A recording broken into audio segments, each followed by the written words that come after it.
Welcome back. Episode 12 के explanation start करते हैं बिना किसी देरी के। और हाँ, एपिसोड के आखिर में एक मैसेज है, तो फिर शुरू करते हैं। एपिसोड की शुरुआत में सब लोग तानाका से जा रहे थे। लूफस चिड़ी हुई थी क्योंकि इन्होंने बस लूफस को बस जबरदस्ती नहीं लाए, बल्कि हीरोज की पार्टी को भी वहाँ पर छोड़ कर आए। पर जैसे कि लिब्रा ने बताया, और बस लूफस के लिए आया था। लूफस बोलती है, क्या तुम दोनों ने हमारी कॉन्वर्सेशन सुनी थी? लिब्रा से पता चलता है D9 ने पूरा वक्त मॉनिटर कर रही थी। लूफस बोलती है, तुम्हें इस इम्पोर्टेंट कॉन्वर्सेशन को इंटरप्ट पर डीना आकर लूफस की बात को काट कर लिब्रा की बात कंफर्म करती है, यानी लूफस का हीरो को बचाने का गोल सक्सेस हुआ है। इसके बाद लूफस अकेले कुछ सोचने के लिए तानाका के ऊपर आती है। लूफस सोचती है इस दुनिया के बारे में उसे अभी भी सही से कुछ नहीं पता।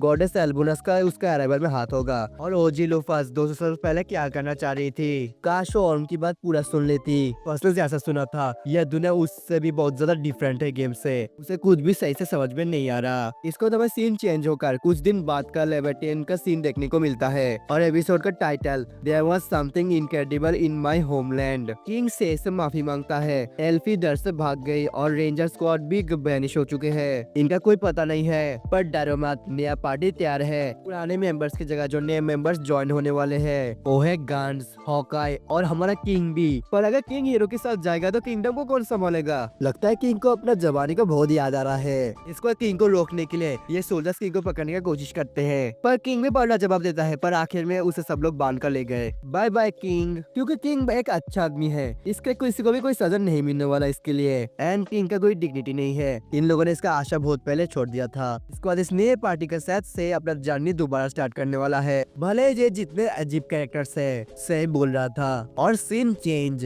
बस की पार्टी बारहिम पर आ चुके थे, जिसको 200 साल से पार्थेनोस प्रोटेक्ट कर रही है। पर लूफस सोचती है ये तो इम्पॉसिबल है, क्योंकि पार्थी तो एक ह्यूमन है। क्या इस दुनिया में इंसानों का लाइफ स्पैन ज्यादा है? और ये लोग बहुत ही आसानी से बैरियर को क्रॉस कर लेते हैं। इसको पार्थी ने बनाया था ताकि कोई भी ना घुस पाए, तो शायद पार्थी उन्हें एलाई रिकॉग्नाइज करती है। इसको ये लोग किसी का घर में नॉक करते हैं और किसी यंग लड़की का आवाज आता है, पर ये पार्थी का आवाज नहीं है। क्या उसने कोई रिवर्स एजिंग टेक्निक बनाया? इसके बाद एक हेवन विंग बाहर आती है, पर ये पार्थी नहीं है। पर लूफस से उसे कुछ बोलने की पहले ही एगो लॉयल्टी के नाम में ओवर ड्रामा करने लगता है, जिससे ये लड़की डर जाती है। इसके लिए लूफस ने उसे उठाकर दूर जगह फेंक मारा। हाय रे बेचारा एगो। लूफस इस चीज के लिए उससे माफी मांगती है और उसे रीएश्योर करती है और उन्हें कोई हार्म करना नहीं आए, बल्कि उनका दोस्त पार्थी से मिलने आए हैं। अब ये लड़की बोलती है कि आप मेरी ग्रैंडमा को जानते हो, यानी ये पार्थी के ग्रैंडडॉटर है। लूफस इसका स्टेटस चेक करती है। इसका नाम बार्गो है, एक प्योर हेवन विंग जिसका लेवल 320 है, जो कि इस एरा मुताबिक बहुत ही ताकतवर माना जाता है। पर वो पार्थी से ब्लड रिलेटेड नहीं है, तो शायद वो एडॉप्टेड है। लूफस से ये मन में बोलती है। और बार्गो इसके बाद लूफस के ब्लैक विंग को देखकर उसे पहचान जाती है। पार्थी ने उसे बोला होगा। लूफस ये कंफर्म करती है और बाकी सबसे मिलाती है, और यह भी अपने आप को इंट्रोड्यूस करती है बार्गो। और बार्गो उन्हें पार्थी से मिलाने ले जाने वाली थी, पर एक डेंजर आ चुका है। टीना लूफस से बोलती है। बार्गो की पर्सनालिटी उसके साथ ओवरलैप करता है, इससे बार्गो डीना को आउटस्टैंड कर दे सकती, इससे और वो स्टैंड आउट नहीं होगी। बस बोलती है हाँ, पर तुम कभी स्टैंड आउट हुआ ही नहीं, जो सुनकर डीना चौंक जाती है, पूरा बोल ही नहीं पाई हो। इसको बार्गो ने पार्थी के पास लेकर आती है, पर अनफॉर्चुनेटली पार्थी ने मर चुकी है।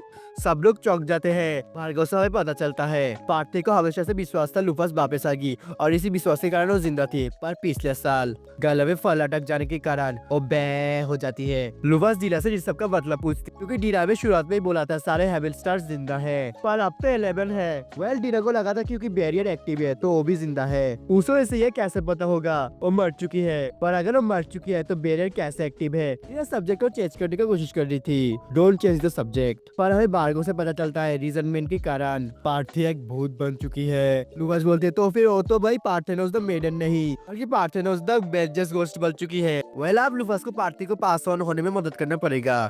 लूफस बार्गो से पार्थी के पता पूछती है, पर बार्गो को सही से नहीं पता, उसे बस पता वो बैरियर की अंदर ही है। एरिस बोलता है तो फिर तुम्हें कैसे पता वो गोस्ट बन चुकी है? बार्गो एक्सप्लेन करती है। पार्थी जब बैरियर ठीक करने आती है तब बार्गो ने उसे देखती थी, पर हाल ही में उसने इस बैरियर को ठीक किया है, तो उसे दोबारा आने में बहुत महीने लग जा सकते हैं। वेल लूफस को इतना कोई जल्दी नहीं है, पर एगो ने अपना दिमाग लगाया और बैरियर को तोड़ने का डिसाइड किया, और लूफस भी मना करने से पहले उसने बैरियर को तोड़ दिया और अब कॉम्प्लीमेंट मचाता है। पर लूफस लुफस अपने मर्डर सौरा में आकर तारिक की जगह इसका इंसल्ट ही कर दिया। बेचारा एगो। लुफस बोलते कोई भी फैमिली स्टार उसकी बात नहीं सुनता, इडियट्स की तरह। और इसके बाद लुफस पार्टी का इंतजार करने लगती है, पर शाम हो गया और नहीं आई। रात हो गई पर वो नहीं आई। रात होकर सुबह हो गई पर फिर भी नहीं आई। Good morning. इनको लगता है शायद वो पास्ट ऑन हो चुकी है। इसके लिए लुफस अब बारहेम छोड़कर चले जाने वाली थी, पर एरिस की बात से हमें पता चलता है लुफस का मदर का ग्रेव हाँ पर ही है। और लिब्रा से पता चलता है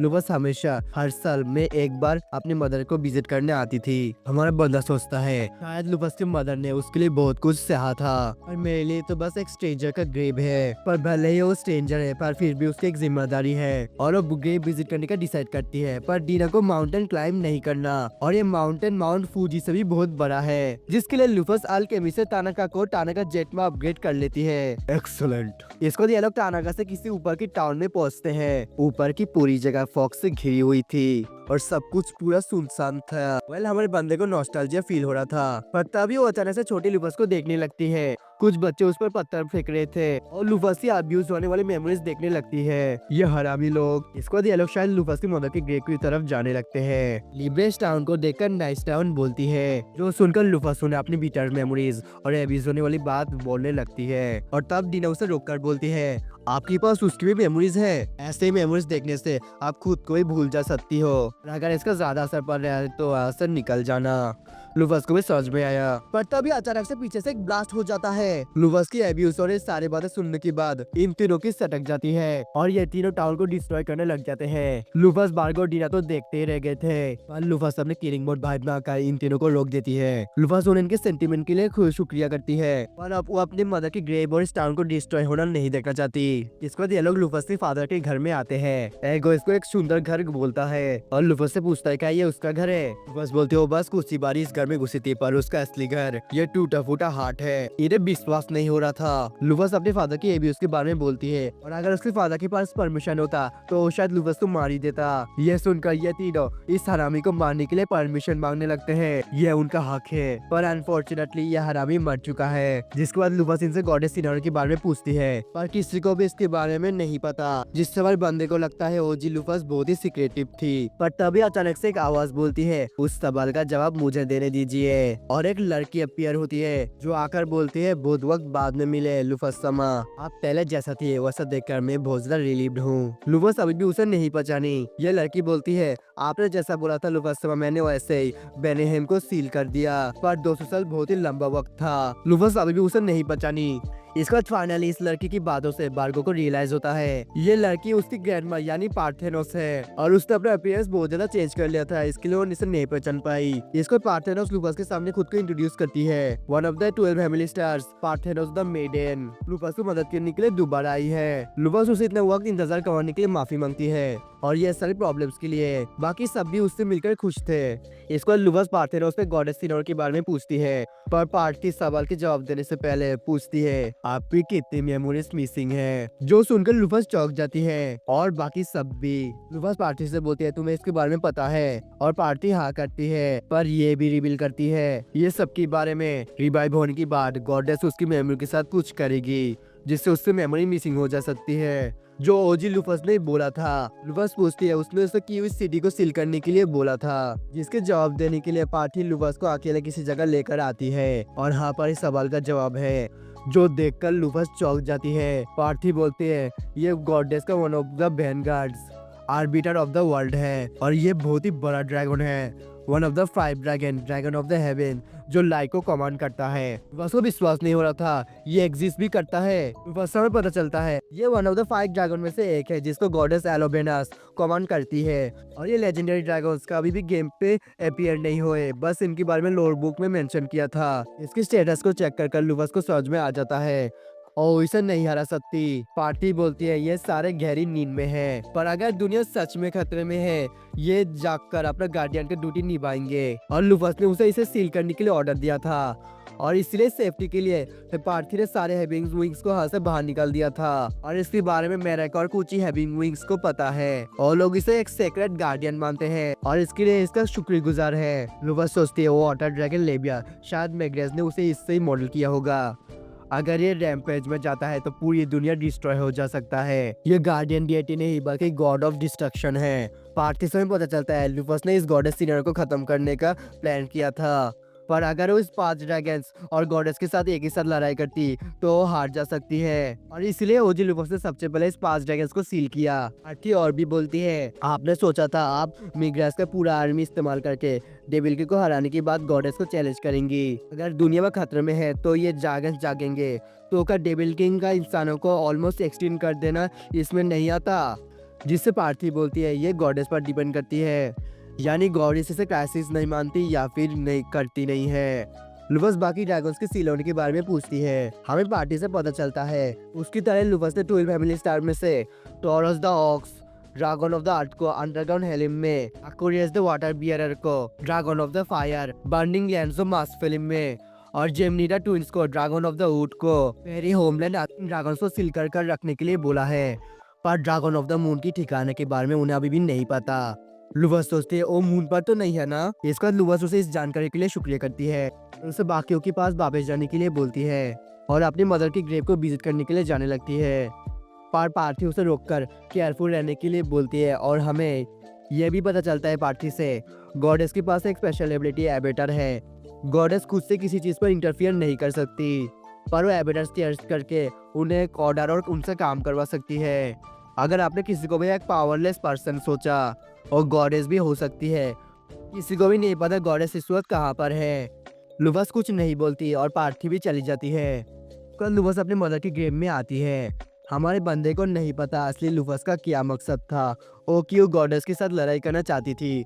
उसे अभी भी बहुत कुछ नहीं पता, पर उसे एक बात पता है, ओजी लूफस गॉडेस के लिए एक हिंड्रेंस थी। गॉडेस की इस बने हुए दुनिया में अगर कोई उसका रिवॉल्व करता है, वो एक कांटे की तरह है उसके लिए। और इसलिए लूफस की रेजरेक्शन के बाद गॉडेस ने उसकी मेमोरीज के साथ कुछ किया था, और वो चीज़ हमारा बंदा था। हमारे बंदे को बहुत गुस्सा आ रहा था। उसे असली लूफस के गोल को रोकने के लिए इस्तेमाल किया गया था। लूफस बाहर की उस जगह पर आती है जहाँ पर छोटे लूफस ने अपना ओथ लिया था। हमारा बंदा बोलता है यही नया रोल गॉडेस ने उसे दिया था, पर एक बात उसे समझ में नहीं आया, ओई क्यों? गॉडेस तो उसके लिए डिवोटेड किसी और को भी चूज कर सकती थी, पर इससे लूफस को अपनी इस जर्नी में एक असली मकसद मिल गया। वो कैसे भी कर गॉडेस से मिलेगा और इन सारे सवाल का जवाब लेगा। भले ही हमारा बंदा खुश था इनकार्नेट होने के बारे में, पर अब उसे जानना है गॉडेस ने क्यों उसे इस दुनिया में लाई है। बिना जाने उसकी द्वारा इस्तेमाल होने के बारे में हमारे बंदे को पसंद नहीं आता। और एपिक ड्रामेटिक मोमेंट की तरह छोटी लूफस भागकर उसी क्लिप के पास आती है जहाँ पर हमारा बंदा है और सनसेट हो रहा था एपिसोड 1 की तरह, और हमारा बंदा डिसाइड करता है वो ओजी लूफस की असली गोल पता करेगा और उसे खुद से पूरा करेगा, जिससे गॉडेस को भी उसके साथ मिलना पड़ेगा। वो बोलता है अब से मैं सच में लूफस का पीछा करूंगा। ये कोई जस्टिस, करेज या फिर दुनिया की भलाई के लिए नहीं, पर खुद के लिए है। छोटी लूफस भी चली जाती है, और ये हमारा बंदे का गॉडेस के खिलाफ जिसने उसे इन सब में इन्वॉल्व किया उसके खिलाफ काउंटर अटैक है। और इसकी टू बी कंटिन्यू टैग के साथ एपिसोड 12 और हमारा इस एनिमी का सीजन 1 का एंड होता है। पर रुको बात सुनकर जाओ। सबसे पहले जिन लोगों ने भी इस सीरीज को मेरे चैनल में सपोर्ट किया उन्हें बहुत बहुत शुक्रिया। टू बी ऑनेस्ट अगर एक बात बताऊं, इस एनिमी को गलती के कारण चूज किया था। इस एनिमी का एपिसोड रिलीज होते होते मेरा फ्री टाइम खत्म हो जाता था, और इसके लिए मुझे ये एपिसोड एडिट करते हुए बहुत वक्त हो जाता था, और इसके लिए मुझे बहुत ही प्रॉब्लम हुआ।